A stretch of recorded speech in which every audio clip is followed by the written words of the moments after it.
Afternoon to all of you.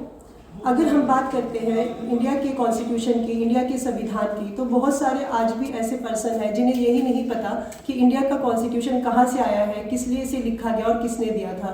तो मैं थोड़ा सा आपको उसके बारे में, उसके रिलेटेड कुछ बताना चाहती हूँ कि जो हमारे देश का संविधान है, कॉन्स्टिट्यूशन है, वो B.R. अम्बेडकर जी ने लिखा था। ये इसके फाउंडर थे और इसको जब लिखा गया था वो डेट थी 26 नवंबर 1949 और जब ये कॉन्स्टिट्यूशन लागू हुआ था वो 26 जनवरी 1950 को लागू हुआ था। और उस टाइम हमारे कॉन्स्टिट्यूशन में सिर्फ 395 आर्टिकल्स थे और 8 शेड्यूल थे, लेकिन at present 448 articles and 24 schedules हैं।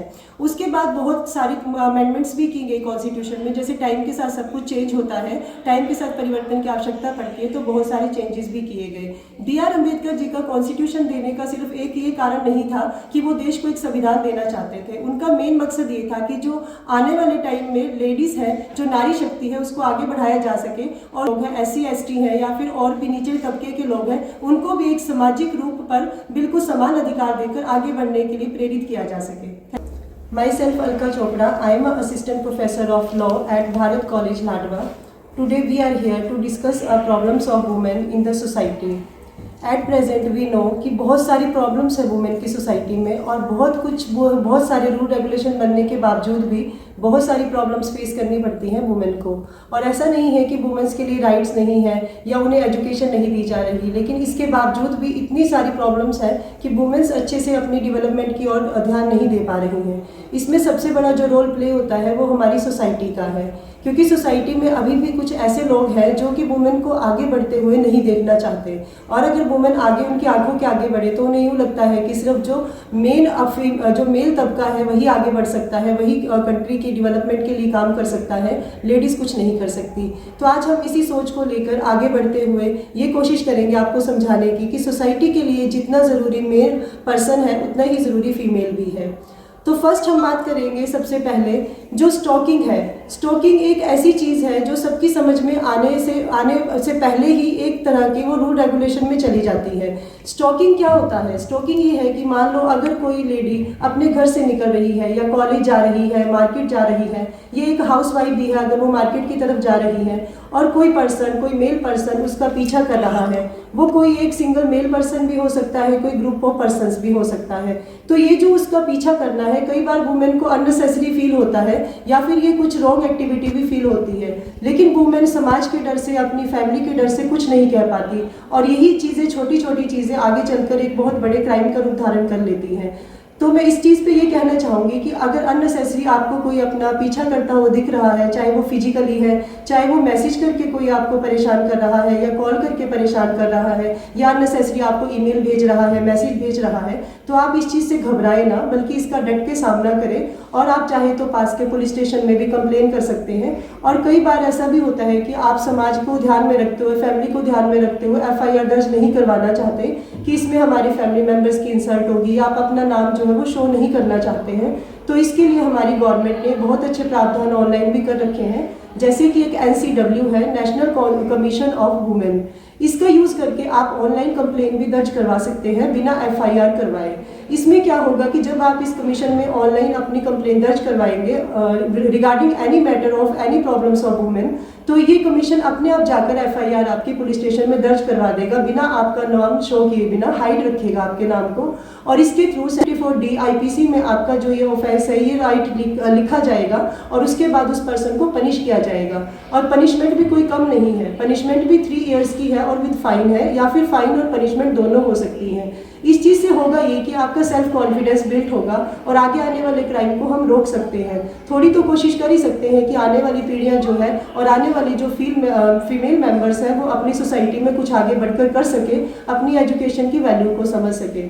इसके अलावा अगर हम बात करें तो ईवे टीजिंग भी आती है। ईवे टीजिंग की भी आज की डेट में बहुत बड़ी प्रॉब्लम है और ये ऐसा नहीं है कि ये प्रॉब्लम सिर्फ आज ही की डेट की है, बहुत पुरानी है। ईवे टीजिंग एक ऐसी चीज़ है कि आप राह में जाते हुए अगर कहीं जा भी रहे हैं, कोई पर्सन अगर आपको आईज से या अपने आईब्रो से किसी तरह का अगर एक्सप्रेशन देता है जो एक फिजिकली इंडिकेशन होता है, तो आप उसकी कंप्लेन भी पुलिस में जाके कर सकते हैं। इसे भी IPC की ही कुछ सेक्शंस के अंडर जो है कवर किया गया है, जिसमें 254 IPC में कवर होती है ये वाली ईवी टीजिंग की प्रॉब्लम, और इसमें भी पर्सन को 3 मंथ की इम्प्रिजनमेंट है जो दी जाती है। ये सारी प्रॉब्लम स्टार्ट कहाँ से हुई है? स्टार्ट ये सिर्फ होती है वुमेन के सहन करने की शक्ति की वजह से, क्योंकि वुमेन को स्टार्टिंग से ही घर में ऐसे माहौल में रखा जाता है जिसमें उसे ये कहा जाता है कि आपको बस सब कुछ सहन करना है चुपचाप। इसी चीज़ को लेके वुमेन आगे बढ़ती है। जब प्रॉब्लम्स फेस करने की बारी आती है वो फेस करती है कि चलो आज भी छोड़ दो, कल भी छोड़ दो, कोई बात नहीं। लेकिन आगे चलकर यही सब चीज़ें उसे मेंटली टॉर्चर करती हैं, रेप का कारण बनती हैं, या फिर सोसाइटी में किसी बड़ी चीज़ का कारण बनती है जिस पर बाद में संसद पे हंगामा भी होगा और नए रूल रेगुलेशन भी बनाए जाएंगे। लेकिन जिस लेडी का पहले नुकसान हो चुका है उसके लिए क्या बेनिफिट मिला? उसे तो कोई बेनिफिट नहीं मिला। तो ज़रूरत है आज की सोसाइटी में हमें अपने राइट्स को जानने की और उसके ऊपर काम करने की। और अगर सिर्फ हम अपने राइट्स को जानते हैं तो उसी से काम पूरा नहीं होता, हमें अपने राइट्स का यूज़ भी करना है और आने वाली सोसाइटी में उसका इफेक्ट देखने के लिए रहना भी है। इसके अलावा अगर हम आज की डेट में बात करें तो जेंडर इनइक्वालिटी को भी बहुत बड़ी चीज़ माना जाता है। ये चीज़ भी हमारे घर से स्टार्ट होती है कि अगर एक बेटा जन्म लेगा तो सबके चेहरों पे खुशी है, मिठाई बांटी जाएगी, ढोल नगाड़े बजाए जाएंगे। वहीं अगर आज की डेट में भी एक लड़की जन्म लेगी तो मासूम मायूस से चेहरों के साथ उसका स्वागत किया जाएगा। ये चीज़ सिर्फ गाँव तक ही सीमित नहीं है, बल्कि शहर में भी कुछ ऐसी नैरो माइंडेड छोटी मेंटेलिटी के लोग हैं जो कि लेडीज़ के पैदा होने पर दुख मनाते हैं, जबकि उन्हें ये नहीं पता कि इस जगत का निर्माण भी एक लेडीज़ नहीं किया है और घरों के मंदिरों में भी आप लेडीज़ की ही पूजा कर रहे हो। फिर ना तो आप लेडीज़ को समाज में आना देना चाहते हो, ना उसे जन्म लेने देना चाहते हो, ना उसकी कामयाबी पे तालियां बजाना चाहते हो। फिर आप अगर लेडीज़ को ही नहीं चाहते तो आप भी तो उन्हीं में से आए हो। फिर आप अपने आप का गला क्यों नहीं घोटना चाहते, या कोई ऐसा लोग क्यों नहीं बनाते कि आप लेडीज़ से ना आओ? इन सब चीज़ों पर गवर्नमेंट भी हमारी बात नहीं करना चाहती। अगर इन चीज़ों पे बात की जाए तो बस एक लॉ बनाकर हमें दिखाकर चुप कर दिया जाता है कि ये लॉ आपके लिए है। लेकिन सच में क्या लॉ इतने ज़्यादा अच्छे हैं कि आज की लेडी हमारी प्रोटेक्ट है? इस चीज़ पर अगर हम बात करें तो ये ऐसा कुछ भी नहीं है। इन सब चीज़ों पर बोलने से अच्छा है कि हम इन सब चीज़ों के रिगार्डिंग सोसाइटी में काम करें, अपने एफर्ट्स दें। सबसे ज़्यादा ज़रूरत क्यों है वुमेन के राइट्स की ही ज़रूरत क्यों है? वुमेन को अवेयर होने की ज़रूरत क्यों है?